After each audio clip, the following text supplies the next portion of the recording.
Wisconsin, Michigan, and Pennsylvania. He's got to at least do what he did last time and probably expand a little bit if he wants to be reelected. Are most people who are listening to his rhetoric over the last month, at least, and many years, actually, as Yamiche points out, missing something? Is he speaking to someone in this country, some silent voice, perhaps by conflating George Washington with Stonewall Jackson? When he gave his Mount Rushmore speech on Friday night, he did talk about the idea that some Americans want to rewrite the American story, that they want to take George Washington out of it, that they want to take Thomas Jefferson out of it. Does perhaps that part of it appeal to some Americans and somehow expand the number of people he's voting for? Otherwise, what's he doing exactly here?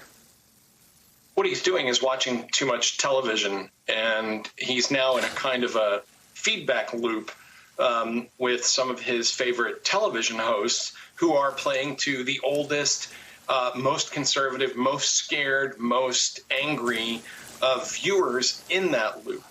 I think what's different now compared to 2016, in 2016, the president could kind of cleverly fuse some of these issues of race to issues of class. He could say to people in places like Wisconsin, I'm not against African Americans. I'm against the educated white elites in Washington that are giving too much away to African Americans and, making cities bad places to live. I'm not really against immigrants. I'm against those educated elites in D.C.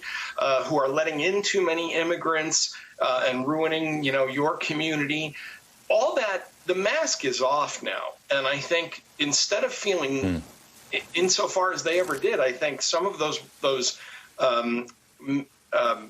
voters in the heartland felt reassured by Trump. They're afraid of him now because he's made it clear. I will go after American citizens, black, white, Hispanic, rich, poor, anyone who opposes me, anyone who criticizes me, anybody who makes my life at all difficult is my enemy. And that's different from 2016. He had pitched himself as, I'm on your side, and I'm not just on your side against minorities. I'm on your side against educated elites, people in D.C., international cabals. I mean, there was a lot of that Steve Bannon kind of rhetoric there.